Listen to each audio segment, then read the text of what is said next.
Arboe. Muchas gracias, presidente. Desde hace ya algún tiempo, algunos legisladores hemos venido denunciando la coordinada acción que realiza la Banca Nacional para discriminar a las personas que postulan a obtener un crédito, sea este hipotecario o de consumo, en función de sus antecedentes comerciales. No cabe ninguna duda que el sistema financiero debe contar con información para que sea un sistema financiero sólido y evite riesgos de sobreendeudamiento tanto individual como sistémico. Eso parece adecuado. Y para ello, la Superintendencia de Bancos, en virtud de lo establecido en el artículo 14 de la Ley General de Bancos, tiene lo que se denomina el estado de deudores, es decir, una información mensual que pone a disposición de las instituciones sometidas a su fiscalización respecto al estado de los deudores del sistema financiero. Todo eso parece correcto para que la banca y las instituciones financieras adopten medidas para evitar el sobreendeudamiento. Pero lo que no parece adecuado es que dicha información, que es provista por un ente público, la Superintendencia de Bancos e Instituciones Financieras, sea almacenada, tratada, vendida, cedida y utilizada por la banca para fines distintos de los cuales esa información fue entregada. Y lo digo porque es la propia Superintendencia de Bancos que en su capítulo 18.5 establece la normativa al respecto y señala respecto de la responsabilidad de entrega de información, cita el derecho a la vida privada y a la honra y a la protección de la vida privada de las personas. Y lo que ocurre, dice, esta es una excepción a la norma del secreto bancario y reconoce que la entrega de información respecto de particulares constituye una excepción que debe ser muy restringida y utilizada solo para los fines de evaluación del riesgo comercial de las personas que se trata.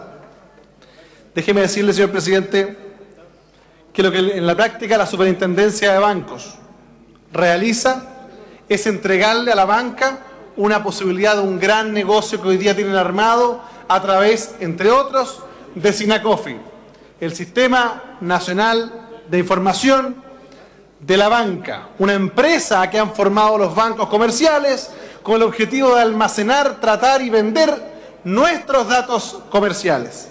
Déjeme decirle, señor presidente, que en mi concepto esto es absolutamente ilegal y se lo he hecho saber al anterior superintendente de bancos en un oficio que le mandé el día 29 de agosto del año 2011, a don Carlos 26 de agosto del 2011, a don Carlos Budnevich, que por supuesto nunca tuvo respuesta. Pero luego, gracias a una buena decisión del gobierno del presidente Piñera, le pidieron la renuncia al superintendente, asume el actual superintendente, don Rafael Bergüén, respecto del cual ya en enero de este año y le hago una consulta y él de manera responsable y deferente me da respuesta el día 11 de abril. En aquel planteamiento le hacíamos una reflexión jurídica. Sepa usted, señor presidente, la Ley General de Bancos en el artículo 14 establece la facultad de la superintendencia de entregar información de los deudores a las entidades sometidas a su fiscalización. Pero esta norma, como cualquier otra norma que aprobamos en este Congreso Nacional, debe ser concordada con las otras disposiciones legales vigentes. Y el artículo 18 de la Ley 19.628 sobre protección de datos personales establece claramente que la información no puede ser utilizada ni comunicada cuando adolezca de fundamento legal.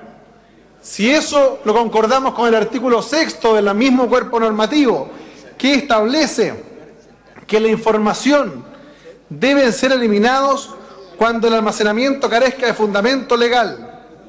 Y luego el artículo 9 de la misma ley, que nos dice que la información almacenada debe ser exacta, actualizada y responder con veracidad a la situación real del titular de datos.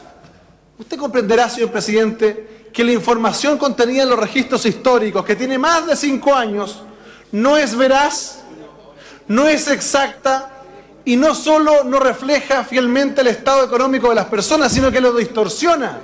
Porque una persona que pudo haber tenido un incumplimiento, una deuda, con más de 5 años hacia atrás, puede haber cambiado sustancialmente su capacidad económica. Y por el solo hecho de haber tenido un incumplimiento, aun cuando lo hubiera debidamente cancelado, sigue presa de por vida por esta información antigua, desactualizada y que le afecta.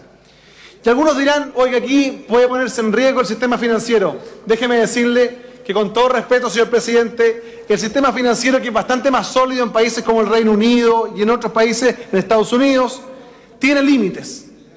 Tiene límites al uso de la información. En el Reino Unido no se pueden limitar el acceso a créditos con información de mayor antigüedad a 6 años. En España, 10 años. En Estados Unidos, 7 años. Y resulta que en Chile, por una interpretación laxa, no solo de la autoridad históricamente, sino por cierto un aprovechamiento de parte de la banca nacional, no tiene límite. Entonces, en Chile tenemos un tremendo problema. Es que es posible, de acuerdo a la legislación vigente, que una persona pueda borrar un crimen, un delito deleznable de sangre como la violación de un menor. Transcurrido 10 años de una condena, del cumplimiento de una condena, ese ciudadano va a poder borrar por una vez en la vida el antecedente penal y no le va a figurar en su certificado de antecedentes. Pero sepa usted que gracias a estas disposiciones, lamentablemente, si alguien tuvo una deuda, aun cuando la haya pagado, no va a poder borrarla. Es decir, podemos borrar un crimen en Chile, pero no una deuda. Ese es el disvalor que tenemos hoy día en la legislación vigente. Y lo que quiero plantear es que esta situación ha sido largamente discutida. La doctrina internacional, la jurisprudencia y también, déjeme decirle, señor presidente, crecientemente las leyes en nuestro derecho comparado están considerando lo que se denomina la doctrina del derecho al olvido. Es decir, que el derecho implica que el titular de los datos tiene a no ser enjuiciado por elementos que, dada su antigüedad, pueden ofrecer un perfil de su persona no solo desactualizado, sino ya deformado, que lo persiga y lo persigue, perjudicándolo irreversiblemente en sus operaciones cotidianas e impidiéndole, entre otras cosas, el acceso al crédito. Hoy día, países como Estados Unidos, Argentina, Paraguay, Uruguay, Brasil, Ecuador, Perú, Colombia, España, Francia, el Reino Unido contemplan el denominado derecho al olvido. Y nuestra legislación, lamentablemente, que también lo contempla, la interpretación que se ha hecho de la misma es bastante laxa, en favor, obviamente, de la banca.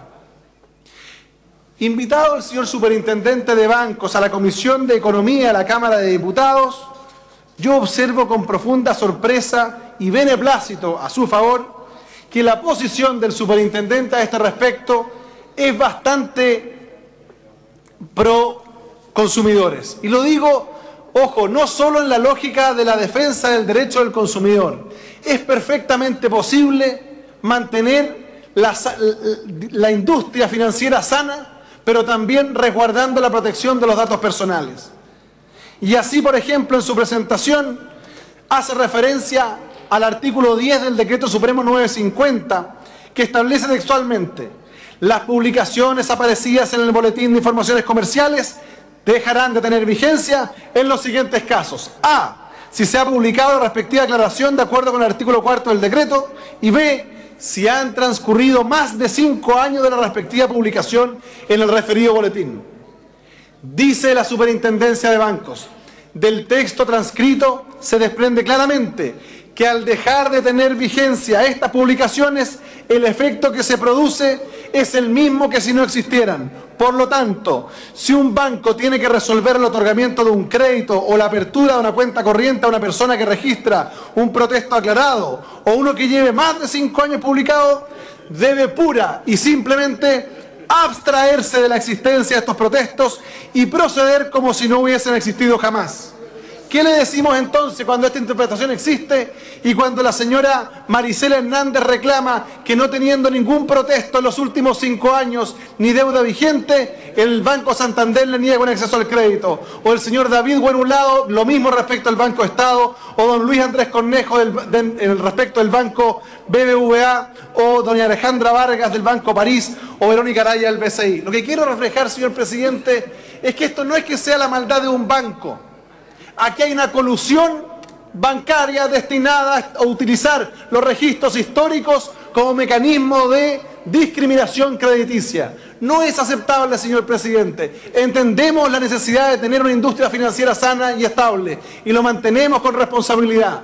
Pero no es aceptable que no exista hoy día la posibilidad de una persona que ya ha superado una contingencia respecto de la cual la ley establece que el derecho al olvido tiene que operar y la banca sigue operando. Señor presidente, yo quiero pedir algunas medidas al gobierno. En primer lugar, quiero, y creo que corresponde, agradecer la disposición del señor superintendente de bancos en el sentido de establecer una interpretación de la norma que va en el sentido correcto, que apunta a los dos ámbitos, a cubrir la sanidad o la tranquilidad de la industria financiera, pero por otro lado también a la protección de los datos personales. Y para ello no requerimos más declaración, requerimos, porque la banca se mueve a través de instrucciones o multas, no los mueve otra cosa. Y por tanto requerimos acá una circular expresa de la Superintendencia de Bancos prohibiendo de manera explícita que la banca nacional utilice los registros históricos al momento de evaluar riesgo de créditos individuales.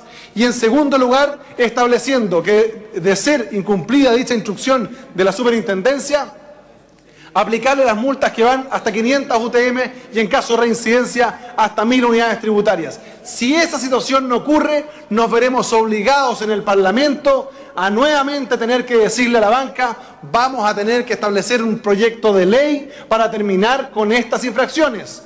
No es posible que todo tengamos que solucionarlo con ley cuando la ética queda guardada en el cajón del olvido de algunas industrias. En segundo lugar, creo que es muy importante que el gobierno de una vez por todas modifique el actual proyecto que se denomina deuda consolidada. No es aceptable que hoy día el proyecto que el gobierno propone va a legalizar los registros históricos. Lo hemos planteado en la comisión, así lo han entendido algunos colegas de todos los sectores. No es aceptable que mientras el superintendente en un tremendo esfuerzo avance a evitar este abuso de los bancos, por otro lado el Ministerio de Hacienda en un proyecto de ley intente legalizar el uso de los registros históricos. En ese artículo no van a contar nunca con mi aprobación, señor presidente, porque sería condenar a una especie de cadena perpetua a quien ha tenido una deuda e incluso a quien la ha pagado.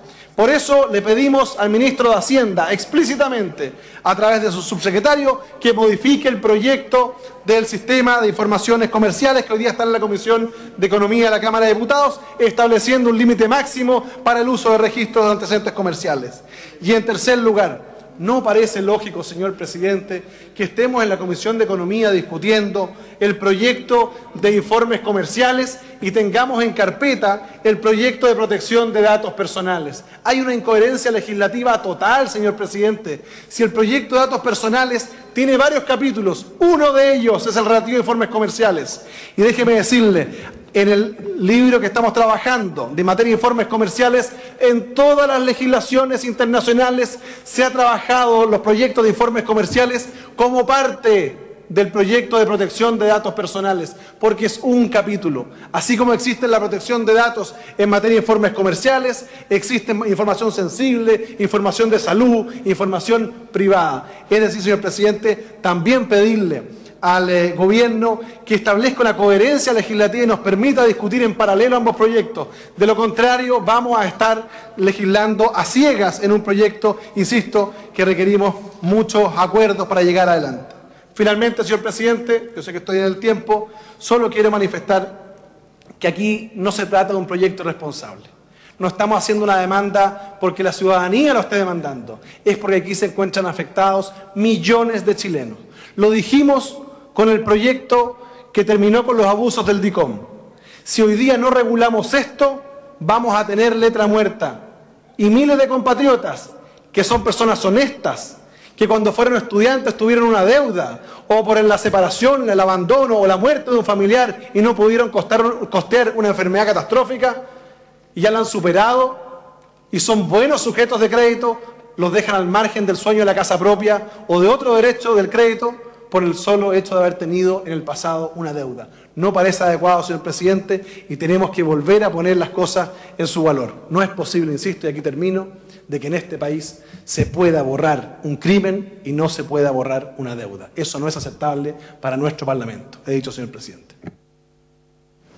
Muchas gracias, diputado Felipe Arboe. Le ofrezco la palabra al diputado Aldo Cornejo.